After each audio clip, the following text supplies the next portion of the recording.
Welcome to Building Resilience, Critical Services During Extreme Events. Before we do anything else, we actually have a question for each of you in the audience that we will ask you to type into the chat. So here's your question. When thinking about the threat of natural disasters, what worries you most?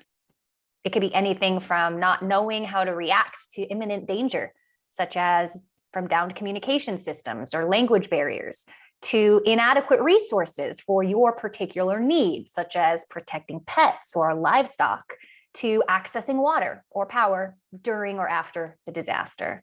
And also feel free to tell us what you feel less worried about. So that question one more time, if you could all please take a moment to answer this in the chat. When thinking about the threat of natural disasters, what worries you most?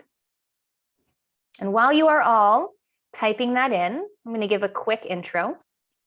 My name is Carrie Winninger with Sonoma State University's Center for Environmental Inquiry, and I will be your technical support. So if at any time you have a problem, you can just send me a private message in the chat. The agenda for today includes a short introduction, followed by a panel discussion. And next, we'll get input from audience members who would like to share, then some quick feedback from all of you via the chat, and then we'll return to the panel for final thoughts. Here are some technical guidelines for the workshop. This is a Zoom meeting, not a webinar, and as such, you all have control over your own video and audio. So if you could please keep yourself muted, except during the discussion, where we highly encourage you to speak up, that would be fantastic. And you can also use the chat as much as you would like for questions, comments, and technical help. It's actually really fun when we have a discussion going in the chat, so feel free to do that. This event is being recorded and it will be available to view on the event webpage, which is where you probably all registered, and I'll put that in the chat as well. Please take a moment to also type into the chat right now your full name and your affiliation. This is our sign-in sheet for the day, so we'd really appreciate knowing who's here. All right, so to get started, this is our 6th lunch in North Bay Forward's Building Resilience series, a year-long conversation focused on ways we can work together to build resilience to climate change in our region. For those of you who may be new, North Bay Forward discussions are focused on ways to increase collaborations that enhance sustainability and resilience. What we do is we invite speakers to highlight best practices in our region, then discuss ways to best support or expand these efforts. If you would like to be involved in planning these events, please send an email. We would like to thank the Regional Resilience Working Group of the SSU President's Sustainability Advisory Group for helping to plan and host this event, many of whom are here today. And now I'd like to turn it over to Kristin Cushman, co-founder and CEO of EcoShift Consulting. She's going to give us some background on what our community is doing to protect critical services in the face of climate change. Then she'll introduce our speakers and moderate the discussion. And Kristin, you are muted. Thank you. I usually don't mute myself. Thank you for the introduction, and I'm excited to see everyone and some familiar faces from past lunch series meetings. I'd like to start off everyone saying thank you for being here. My name is Kristin Cushman, and I am the CEO of Blue Strike Environmental. EcoShift Consulting is our climate and energy division. Our firm is working with Sonoma State University to build out a climate action planning process that aligns with the goal of building community resilience. Our climate action plan will include not only actions to achieve carbon neutrality, but also identify ways that SSU can work with regional organizations to build resilience to climate events. That is why we're here today, to learn from you.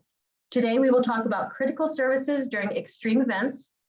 Critical services involve the integration of infrastructure and outreach. If we as a community want to be resilient, infrastructure and outreach need to work hand in hand. With each extreme event, the lessons we learn lead to improvements. So what are those improvements and what gaps still remain? Those are the objectives for today. With that, I would like to introduce our panelists. We have Jay Jasperse from Sonoma Water. He's the Chief Engineer and Director of Groundwater Management. And he's going to talk about the steps that Sonoma Water is taking to ensure that water resources remain reliable during a disaster. And then we have Stephanie Manieri. Sorry, I just butchered your name. She's from Latino Service Providers. She's the Director of Programs. She will talk about the health and environmental services in place to support communities during the time of disaster. So I would like each of you, Jay and Stephanie, to give a 5-minute overview of the work you are doing. And then I will prompt each of you with specific questions. And at any time during the question phase, I encourage anyone in the audience to write your questions in the chat, and then I'll feed these questions to the panelists and open up the conversation for discussion. So Jay, I'm going to start with you. If you would like to give us a 5-minute overview of your programming at Sonoma Water. Thank you, Kristin, and hello, everybody. Happy Wednesday. I'll just my introductory remarks, so kind of focus on, first of all, a little background on Sonoma Water in case you're not familiar with us and what we do, because obviously that guides our programs. We are a special act district formed by legislature in the state assembly. We are not a county department, but our board of directors are the same 5 people who sit as the county board of supervisors. So we do have some kind of loose affiliation with the county for sure. As our name suggests, we are focused on water, and so we do a few things, but we do it, you know, with a lot of there's a lot of detail behind those functions. So I'll just quickly highlight the main ones. First of all, we manage the Russian River system along with our federal partners, the Corps of Engineers. So that means that we manage the 2 federal projects on the Russian River, Lake Mendocino and Lake Sonoma. We operate those reservoirs and releases for water supply and maintaining in-stream flows downstream for consumptive water use as agriculture, cities, etc., drinking water, but also for environmental needs.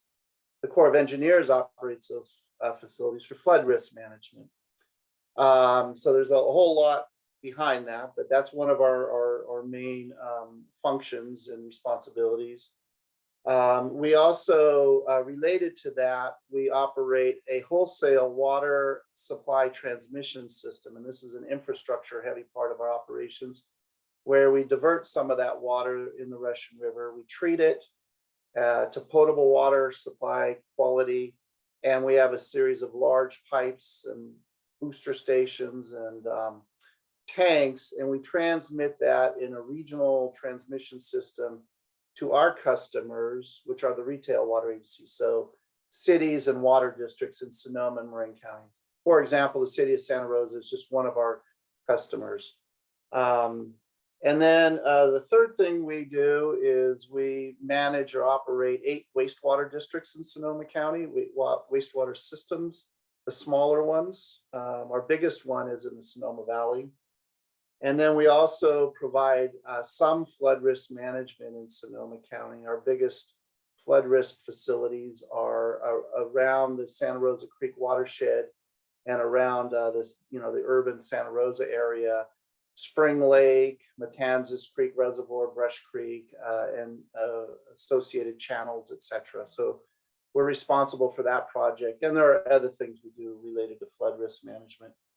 And then finally, more recently, we are the technical consultants and also administrative consultants for a couple of the new groundwater sustainability agencies that have been formed recently to comply with the Sustainable Groundwater Management Act.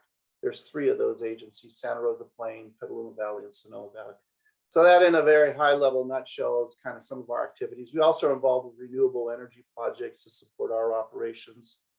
In terms of risk and vulnerability programs, really driven on 3 major risks. One is climate driven. Droughts, floods, wildfires are also, to a lesser degree for us, sea level rise. Seismic is a huge one also. And then also aging infrastructure too. So those are 3 areas that we focus on. I could talk later about certain programs associated with all of those. And let's see, maybe I'll just leave it right there for now. Okay, that was perfect. Thank you. And Stephanie, if you want to go next, and again, I apologize for mispronouncing your last name. Would you mind telling us what that is? Yeah, no worries. My name is Stephanie Manieri, and I am the Director of Programs at Latino Service Providers. And what we do at Latino Service Providers, one of the biggest programs that we run at our organization is called the Youth Promoter Internship Program. And the Youth Promoter Internship Program has been around since 2016. We originally received funding from the California Department of Public Health to implement what's called a community-defined evidence practice. And the model that we decided to use was this Youth Promoter model. And so promotores in Spanish are community health workers. So we train our youth to be community health workers. They commit to be with us for a year, 12 months. And in that time, they're trained in community health work. They're trained in how to, it's mostly focused around mental health, but what we have been recently noticing is that in our community, there are a lot of intersections with mental health, one of them being the climate crisis that we're experiencing, especially for young people. And so we have 4 different tracks in the program. And one of these tracks we call Promotores Verdes, so our green promotores. These are young people who have an interest in learning more about climate action, resiliency work, and they do a lot of really great things to promote environmental education in the Latinx community in Sonoma County.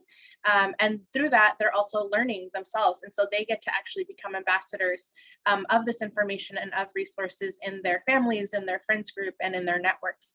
And what is really unique about our program is that this is a paid internship program, and we're open to all Sonoma County youth ages 16 to 25 who are bilingual and bicultural. So we really want to help youth understand the value of their time, and also try to break down some of the barriers that they might otherwise experience if this were not a paid internship. Something that we make really that we really like to emphasize is that a lot of us had to do internships when we were younger, but they were all unpaid, and you know, there were struggles that came with that. And so we don't want our youth to experience those struggles. We want them to be fully engaged. And so that is the really unique thing about our program. We have 3 other tracks that I'm happy to talk about, but for the purposes of today, I'll just focus on our Promotores Verdes. We also run other programs at Latino Service Providers. With regard to this conversation, during times of crisis, we mobilize different community-based organizations in Sonoma County to meet the needs of folks who are most impacted by disasters and crises. So in the past, we have been the hub of donations from outside organizations, things coming from outside of the county, from Southern California, folks who want to support. So we've received, you know, everything from gift cards to bags of baby items, things for babies and for moms. And so we've become a hub of resources, and folks know that they can come to our organization, or they can reach out to a partner organization, and they will reach out to us and request those items. We're also a part of COAD, Community Organizations Active in Disaster. I specifically am the co-chair of the communications committee, because a lot of what Latino Service Providers does during a time of disaster is we try to provide timely, accurate, and translated information so that folks who do not speak English still have access to critical information during a crisis or during a disaster. And apart from, you know, what we do during a disaster, we also do a lot of other things year round. We run a free diaper program out of our office. We're very involved in community vaccine events, and we run also an adult community health worker program. I'm trying to support mostly women in our community who have been doing community health work for a very long time, but their efforts haven't been as supportive as they could have been. So trying to build a network to provide some sustainability and security for these women. So that in a nutshell is what Latino Service Providers does. And again, I'm just trying to keep it very focused to what we're talking about today. Thank you. That was a lot of information. I'm very impressed. I was aware of some of that, but not all of that. I'm going to start with the question for you, Stephanie, just because it's fresh in our minds.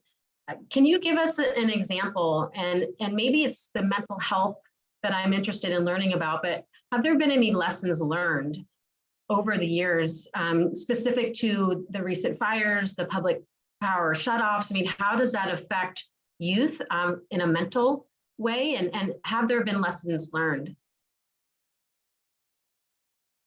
Sorry, I muted myself and then started talking. We take data very seriously at Latino service providers. Our programs, specifically our Youth Promotor Internship Program, we have a very robust evaluation process.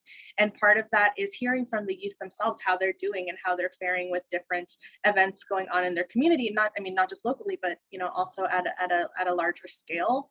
And recently what we've been seeing and actually gathering from some of our evaluation processes is that there is a lot of concern for the future. Our youth are experiencing heightened levels of anxiety, in many cases, depression that is probably going undiagnosed. Not that we're the health experts, but we are trained enough to see some signs. And so we do our best to refer our students. We actually have a contract with an organization called Side by Side. They have a community counseling program, and we've partnered with them to provide our youth with 5 free counseling sessions. All of our youth, we have 66 youth in our program. I should have also mentioned that. And they have very generously taken our youth on for those that have opted into the service and have provided these services now for 2 years. And this is at no cost to the student, regardless of their insurance or whether they're able to pay out of pocket. Typically, I think that there is a cost, but because we have this partnership with them, our youth don't have to pay into that. And so again, that we're seeing a lot of social emotional challenges coming from years of interrupted schooling. It's starting in 2017. It just felt like every year our young people had some sort of interruption, whether that be fires or PSPS, and the pandemic, of course. And all of this is having an effect on our youth, and we're definitely seeing it. And we're trying to do what we can to support them and provide tangible resources, because education and information is great, but in a lot of cases, it's not enough. We have to actually provide the resources to them. Yeah, great, thank you. And moving back to you, Jay, let's talk about the checks and balances that Sonoma Water has in place to prevent disruptions in operations. And have there been any lessons learned from your side? Yeah, when we look at kind of building resiliency, kind of our kind of a few fundamental strategies or philosophies that we employ are to really strive to make data and science-driven decision making. We've learned that investing in science and data collection is an important investment, and it may not initially result in a specific project per se, but it's worth, it really does end up, we believe, with an outcome of us making better decisions. And so it's worth the upfront and the continued investment, I should say. Information science, et cetera, continue to develop. And, so continuing to advocate to our ratepayers that we need to really invest in those programs as the underlying, basis for our programs is important. You mentioned, oh, excuse me. You mentioned earlier that you mentioned aging infrastructure when you were giving your introduction. I would assume that is something that you're focused on. Can you say a little bit about what your approach is there? Yeah, it is. And I would say that we have kind of come to the 3 areas for resiliency at different times. We started really with seismic hazards and around the early 2000s by doing a lot of the studies and really developing some programs to help with resiliency there. And then around 2008, we became very focused on also climate risk. And then more recently is aging infrastructure, as our infrastructure is aging, and it's up to 60 plus years old in some cases. And where we have had some areas where there's been some leaks, emergency leaks, or pumps that have failed. And we've realized that we really have to pay attention to that as a third tier of our kind of resiliency program. But that's been a more recent effort. And we are, in light of what I was saying earlier, we are now doing spending investments on evaluating the condition of our pipelines that have been our regional pipelines. It's not an easy thing to do because these are always in service 24/7, 365. And 600,000 people rely on the conditions of our pipelines, et cetera. So it's expensive to look and assess, the coating inside the pipe, is it still intact, or we have to recode our tanks too. So these are mundane type things to most people, but they're very important. And so that's been a third kind of more recent area that we are investing in.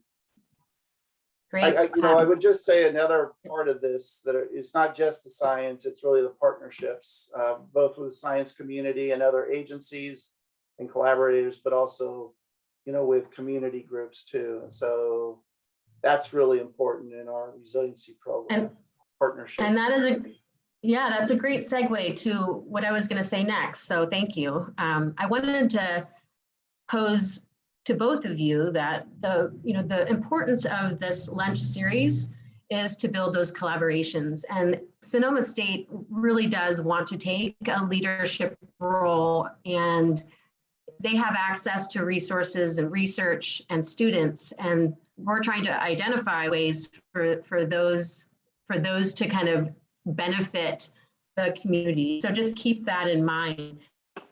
I would ask you, Stephanie, have you ever wanted or thought about working with Sonoma State? Is that something that could potentially be developed in terms of finding additional interns? Yeah, we actually receive a lot of interns from Sonoma State, which is really good. Great. Yeah, I will say though that there is definitely an opportunity that we haven't really explored there. How can we really get more involved specifically in this work and resiliency work and climate action work? But that is something that I would definitely be open to. Right now, a lot of our partnerships are not in education. We have great folks over at Sonoma Water actually that we work with, and Saluna Outreach Solutions. Sonoma Clean Power has been super awesome in lending a space for some of our meetings with our youth. So we have non-education partners, but we would love to have folks within the institution that can support this. Okay, great. Well, we'll be in touch. So moving back to you, Jay, in your tenure, has there ever been a disruption in water supply? Do you have any examples of near misses, moments where Sonoma Water had to kind of get a little nervous? And can you talk about how Sonoma Water provides outreach into the community? In addition to Latino service providers, I'm sure that Sonoma Water has their own outreach program. Could you answer some of those points? Sure. In my tenure, which is 24 years at Sonoma Water, we've never had a situation where we've had a disruption in water service. But I'll mention two events. One was before I came to Sonoma Water, where there was, I think it was in the 1980s or late 80s, early 90s, there was a train car that disrailed along the upper Russian River, and some chemicals went into the river. We basically shut our well field down on the Russian River and let that pass. So that was something that took a lot of coordination because all the cities had to, plan for that disruption. That was before I got there. The one that strikes, I think, the closest in my experience was during the 2017 wildfires and the Nuns fire, in particular in the Sonoma Valley, when it came across the Sonoma Valley and across the valley into, Annandale, et cetera. We have some critical tanks on that branch of our system that are large storage tanks. And the fire, burned through our controls. We have controls and monitoring equipment that measures the flow rates and the amount of water in the tanks. And if you lose a pressure, you must have pressure in your water systems to prevent contamination and to maintain a potable water supply. If you lose that pressure, it's very serious. What happened was, because of the fire, it went through a couple of the tank sites, one in particular, burned out the control system. So we did not have any eyes on the levels of the tanks. And we had to make some very, we were working blind until we could get some of our operators under escort of the firefighters in the active firefight zone to go out there and reestablish connectivity with that tank. We had to assume how much water we were putting in, and we chose to let the whole system put as much water, even if we were moving water outside of the top of the tank and it was flowing over. It turned out that when we did restore we had come within, a few feet of kind of the critical levels. And so it was pretty close. And so that has led, lessons learned there. We've changed how the type of systems that we have on those tanks that are more fire resistant and more centralized. So they're not relying on, centralized power that can go out in a broader wildfire. So we've kind of made some corrections there. In terms of outreach and just kind of emergency response, we have invested a lot in emergency early warning systems based on the wildfires. And in particular, one program that we invested in is called the Sonoma One Range system, which coming out of the wildfires in 2017 with the burned watersheds, we were very worried about having these large storms, atmospheric rivers come in and having landslides and flash floods, et cetera, that you've heard about in other places. We were very concerned about that. So right after the fire, we put instrumentation in the watersheds and downstream above some of the communities in Sonoma Valley and in Santa Rosa. And we have connected to a website, and we had a whole outreach campaign so people could monitor their own gauges real time on their phone or on their laptops, and they could get warnings, texts or fax or whatever, warnings if certain levels of stream came up or there was certain intensity of rain that the experts said were going to be in the warning levels. And that system continues to operate today, and we've expanded it. And there was a whole outreach program for especially vulnerable communities to really make sure that they understood and had that tool available. So that was kind of an integrated approach from actually putting early warning systems into the outreach and the emergency warning. Another one we did, and I won't belabor this, but is the fire cameras. Many of you might be familiar. Well, we invested in those. They were just very brand new and only in a few areas, one in San Diego near Scripps, and then one in Tahoe by the University of Nevada, Reno. So we were the first area outside of those two footprints to work with the researchers there on these new fire cameras and invested in those. And those are now widely used by the community during wildfire season. And of course, they're integrated in with emergency managers, REDCOM and dispatch, and CAL FIRE uses them.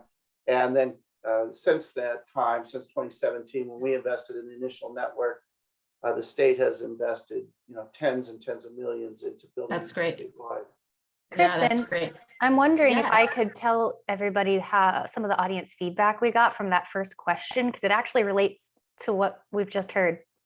Okay, and then I'm ready for my next question as well. Great. Go So ahead, you first. it seems like there were some pretty strong themes about what folks were saying that they were most worried about with natural disasters. So multiple people were talking about the immediate threat, the fire coming through and destroying that coordination system, right?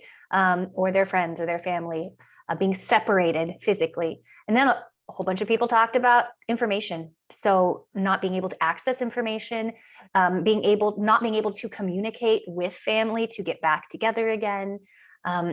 There were people that were concerned about water, not having access to water, not having access to clean air, not having access to the food that they have been storing because it will go bad without energy. And then there were some people that mentioned the other longer term effects or maybe economic effects of what would be destroyed because of these natural disasters. So it was just, it was pretty relevant that the most were communication and these immediate effects. It is something we don't think about every day. Carrie and I were talking yesterday, and I didn't even think that I don't have a really great, plan of a meeting spot for my family. We don't have that specifically laid out. So that was an idea I got from Carrie. So let's talk about that isolation and that lack of communication with you, Stephanie. How do you address isolation? How do you get those folks who are not comfortable? Can you talk about why they're not comfortable? Can you talk about your approach, what's successful?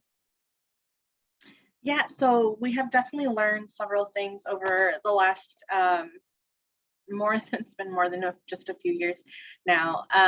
And so we have found that there are several reasons why folks feel isolated. One, a really big one is language. We know that there are a lot of other languages, even besides Spanish, that people in our community speak, and those languages are not represented in our systems, especially our emergency alert systems. And so that has been one really big barrier. Another barrier is geography, just where folks live. Sonoma County can get really rural real quick, and so we find that folks out in, for example, Cloverdale or out in rural West County, there's this misconception that we don't have communities of color living out there, but we absolutely do. We have a lot of agricultural workers and their families that live out in rural parts of Sonoma County that are very isolated just because of where they live. And we also see a really big digital divide in our community. Not everyone has access to internet, to Wi-Fi, to social media. And so as much as we want them to sign up for our Nixle and SOCO alerts, it's still not, not to say that it's not enough, but there are folks who still have barriers to accessing those resources. And so what we have done to address some of these resources with regard to language, we partner with an organization called MCUI, Movimiento Cultural de la Unión Indígena. This is an organization that provides interpretation from English or Spanish into indigenous languages. Our indigenous languages are very underrepresented. And so we partner with them to help us provide translations, to translate documents, to translate information. If we have a family who is in need of something, maybe we need some case management, we'll refer them over to MCUI, not for them to do the case management, but for them to tell us what it is what they need so that we can help to meet the needs of that person or that family. With regard to geography, we have in the past, in preparation of disasters, and I feel like, nowadays we have to be prepared year round. There's no like season anymore. It's kind of just all year we have to be prepared. We have done place-based distributions of essential items. So we've gone out to apartment complexes in Cloverdale where we know, and in Healdsburg where we know that there are a lot of agricultural workers that live in those apartment complexes, and we've actually gathered different organizations to come and to provide kind of like a resource fair, a distribution fair at that apartment complex, so folks don't have to leave. They can access what they need at home, and so that's been a really big learning and also success that we've had coming out of so many different disasters. We've also utilized schools. So in Santa Rosa, we know that, still the area of Southwest Santa Rosa is very underserved. And so we've partnered with Elsie Allen High School to provide something similar, a drive-through distribution where folks can access food and clothes and diapers and emergency go bags, whatever it is that what we can gather, we'll provide. And so that is how we have addressed isolation because of geography or where folks live. And then with the digital divide, this is where we really lean on our youth. We want to train them to be ambassadors of information and resources, because if maybe their parents or their grandparents or their aunts and uncles, they can't access the information in the ways that our systems are set up, but the youth probably can. And so this is where we really lean on them to equip them with information, knowledge, resources, so that they can be leaders in their own families and in their own networks. So those are some of the how we've addressed isolation. Great, thank you. I have a question that came through the chat. I think this is directed at you, Jay. Is there a centralized place where the public can get access to available notification systems specific to fire, drought, flood in English and in other languages? I think the probably the best that I'm aware of is in the Sonoma County Department of Emergency Management. They've really worked hard, especially since 2017, and the subsequent emergencies we've had, from floods, droughts, additional fires, pandemic. They've really built a pretty strong program there. And I know that our agency we've built our emergency response program since 2017, and any kind of communications, we coordinate with them, but they're really, as a county, the really official entity, and that function, Department of Emergency Management, for really providing kind of a consistent message for the whole community. So that's where I would direct people. Okay, and it sounds like Latino Service Providers is of itself a hub of resources. So people could contact you by phone or go to one of your events and get plugged in. Or So come to our office. Okay. I believe that there's, and I'm going to put him or her on the spot. There's someone in the audience from Greenbelt Alliance. I'm wondering if you have similar best practices, similar challenges, similar barriers, if you would want to unmute yourself and just talk about what's happening in the Bay Area. There you are. Hi, so I'm new to Greenbelt and I'm only covering the North Bay for now. But similar challenges that I know we've experienced have been getting access to folks who don't traditionally have access to these emergency services. But that's all I can speak on for now. Okay, well, thank you for the pop quiz. I appreciate it. We're just now learning about your organization, so it'll be interesting to get to know you, and I think Stephanie knows of you, so more collaboration, the better. So let's end with a final question, and this is, there's really no one answer here, but Stephanie, for you and Latino service providers, what are the next steps? What are some gaps that you're focusing on, things that you're trying to improve upon, or what do you think the near future looks like for your organization and for the people in need? Yeah, so right now internally, we're trying to develop our own emergency preparedness plan. The organization has grown significantly just within the last year. We went from having 4 employees who, were a very small but mighty team, and now we have 9. So we can share the responsibilities a little bit better. And so we're in the process of figuring that out internally so that we can better serve the community during a time of crisis, during a time of disaster. So we're working on that. We're also kind of strategizing, how best do we serve the community? There are a lot of really great organizations in Sonoma County that offer different services and resources. So what are the gaps, and what can we help to fill? And so what we've kind of landed on is financial assistance. There's not enough of that to go around.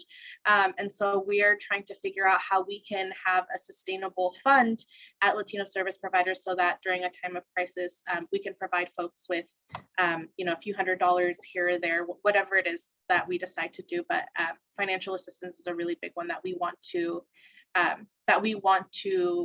hold for the community because it's a really big need.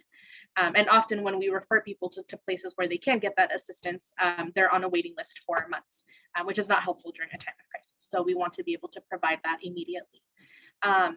For our programs, we really hope to continue developing and growing our paid internship program, our Promotores program. I forgot to mention at the beginning too, because it just didn't cross my mind, but one of the other tracks that we offer in the program are Promotores Preparados. These are students who focus on emergency preparedness. So we have students that focus on environmental education and climate action work, and then also students who focus on emergency preparedness. And often they work collaboratively because these issues are there's so much intersection between them. And so we hope to continue providing them with resources, trainings, tangible things that they can take home and provide to their families. So internally and externally, yeah, we're working on that. Thank you. Yeah, that's a lot. I can't believe you only have 9 employees to do all that work. That's impressive. So before I turn back to Jay to ask you the same question, I want to make sure that we have some time for any questions from the audience. I got that one through the chat. Does anyone want to just unmute themselves and ask a question?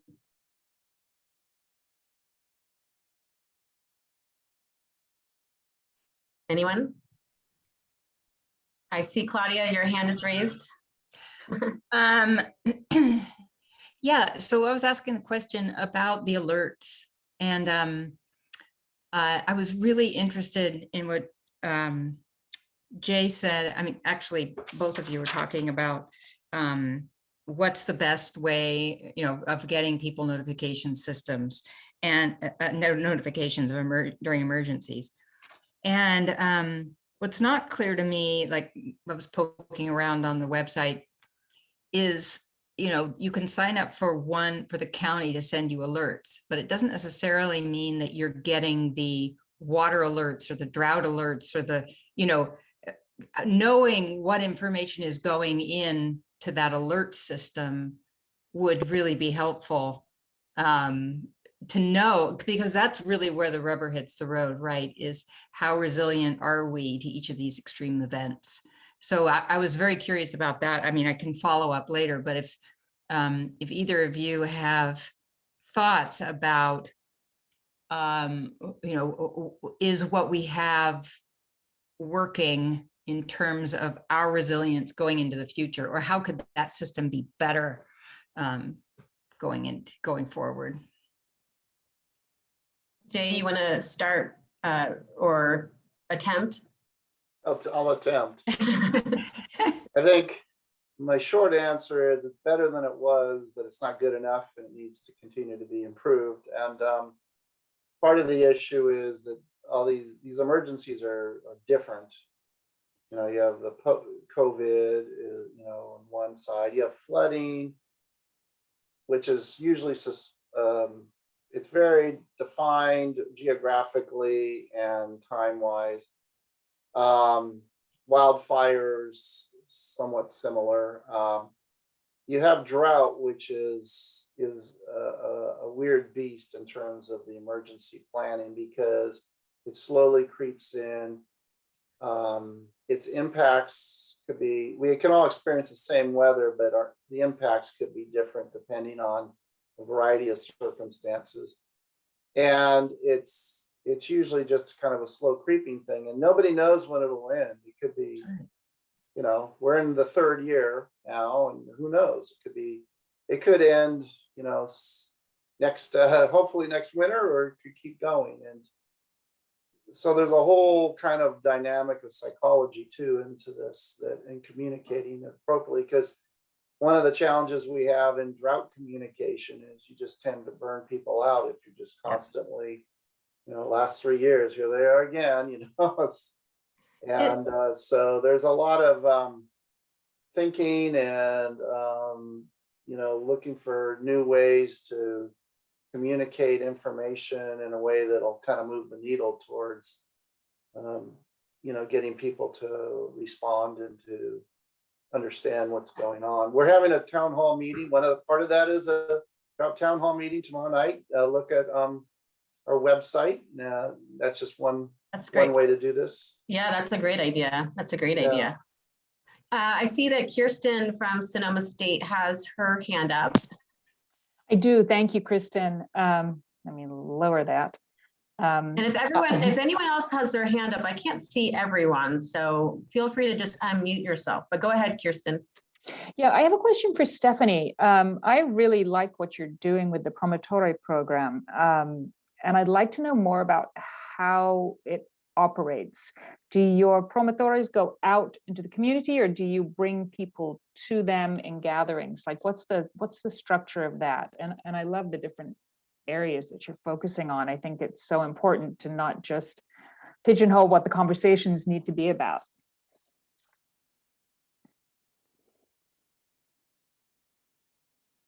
Uh-oh. Was that a question?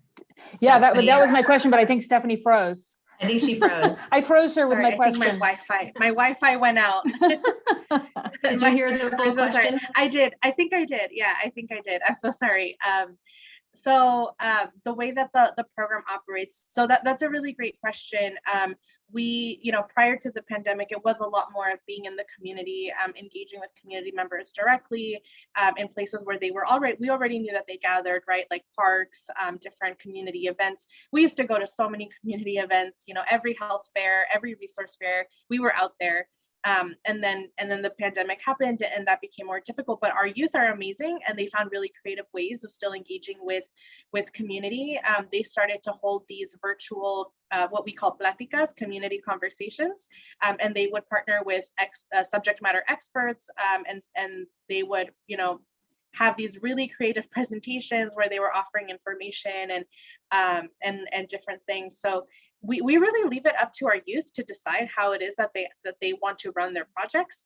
This is entirely youth led, and we provide the resources and the support. And so we really follow their lead in how they think it's best to engage. A lot of youth, what they also prefer to do is focus on their school campuses and try to be really engaged on their school campuses. So again, I think our approach is trying to meet people where they're at so that they don't have to come to us, but there are limitations, or at least there were more limitations with COVID. And as things kind of get a little bit more, as things open up and there are more community events going on again, we hope to be out in the community with our youth. Thank Thank you. you. Can I jump in with a quick follow-up? Sorry, Christina. Yes, we have. Yeah, we have two questions on the docket. So two. But go Okay, ahead, so Kirsten. I was just sort of specifically interested in the green promotores, the verdes. Where are they referring people for further information or action? Where, if somebody has a question or needs further information, what are your connections there for that piece?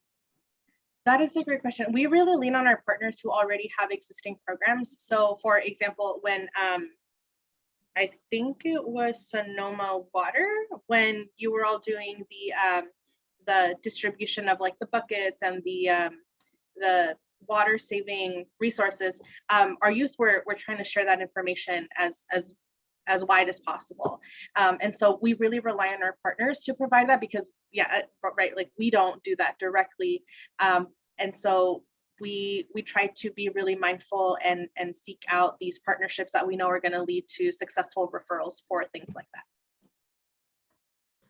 All right, we have 8 minutes, so we're going to ask two questions. One came in through the chat, and then Christina, you'll be next. So the one question for you, Jay, and keep it within like 90 seconds if possible. What support is available for households or communities dependent on well water or community wells in case of dewatering? That's a great question. Historically, there hasn't been too much organized support, but more recently, that is developing. On the state has actually, through the Department of Water Resources, the State Water Resources Control Board, programs to fund well replacement or emergency water supply to bring in if you're impacted due to drought. And then locally, the County Department of Environmental Health is supposed to be monitoring this along with the Department of Emergency Management under the Drought Proclamation. And the county has organized, it's co-led by Department of Emergency Management and Sonoma Water, a drought task force, interagency task force, not only a county, but also state and, cities, et cetera. And that's just the kind of thing we look to marshal and coordinate resources to help communities that are impacted by the drought, such as dry wells. Great. That's a great answer. Thank you. And now to Christina. I can't see you, but I see that you have your hand raised on the participant thing. So you want to go ahead? Thank you. Yes. This might be a question for a different panel, but I'm wondering if anyone here can speak to backup communication infrastructure in the county. Should more of us be learning amateur radio, for example, or what systems are in place in the event that cell towers were to be interrupted? Not as many people have landlines anymore, and many of those are voice over internet anyway. So of course we can listen to radio for updates, and I know our local community radio does a tremendous job during emergencies, but how can people communicate individually? If anyone here can speak to that. Yeah, I can just say that was our subject from last month's. We didn't discuss cell towers, but we did discuss more in detail the infrastructure involved. Does anyone want to comment, or should I take a stab at it? I can just comment really quickly and say that is actually where COAD, the Community Organizations Active in Disaster, where they're trying to actually pull in resources to provide those kinds of to provide radios to the community, actually for the reason that communication and not just when cell towers go down, but there are people that don't have access to social media, Wi-Fi, internet, and that's really helpful for them too. So they're actively right now trying to apply for grants to bring in these resources into the community to distribute them. So thank you. I'm sorry I missed last month. Oh, yeah, it's okay. Jay, did you have a comment, or should I? From us, we are transitioning over to satellite phones for our own staff and operations staff during emergencies, but it's not really a public facing program for us. I think Carrie had the comment I made at the beginning was, organizing your family or your neighborhood or as a school, what have you, having a plan in place for what should we do if we cannot communicate in our normal channels. I think that's definitely relevant, finding a place to meet or congregate, just having a plan. So that's all I can offer in terms of that. But with that, I want to say thank you so much to Jay and Stephanie for taking the time today to have this conversation with us. And I wanted to just mention that SSU really is trying to find ways to help build resilience in our region. And so if you think that there's a way that you can continue to contribute, or your agency, interagency collaboration, SSU is very interested in playing a part of that. So please keep that in mind.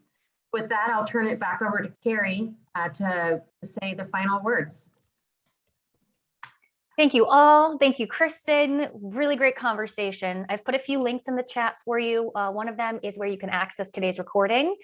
We also have a link for our calendar page, which has where you can access upcoming events and recordings of past events. Our next Building Resilience event is a month from today, Wednesday, April 13th at noon. And this one's topic is reliable supply chains. Very timely topic. You can learn more about this event, other public events at the Center for Environmental Inquiry, and live from the field events, which are designed for undergraduate classes and faculty at that calendar link. And there's one event that I was hoping to highlight. It's coming up on April 20th, and it's called Embers of Awakening, Film and Chat. And it's taking place actually in person on the SSU campus from 4 to 6:30 that day. Embers of Awakening, from firestorms to climate health, seems very relevant to this audience. all about resilience, both personal and as a society. And it reveals personal stories of damage from the 2017 fires and recovery in Sonoma County, and talks about the ways that we need to change the way we live to create a path towards a healthy world. Then after the film, we will break into groups and have small personal experience discussions, talk about hopes and goals. And it seems like something this crowd might be really interested in. So do take a look at that. Let me know if you have any questions. And if you do have any comments or questions and want to get involved further with this effort, just give me an email. And I do hope that you have a wonderful week and to see you next month.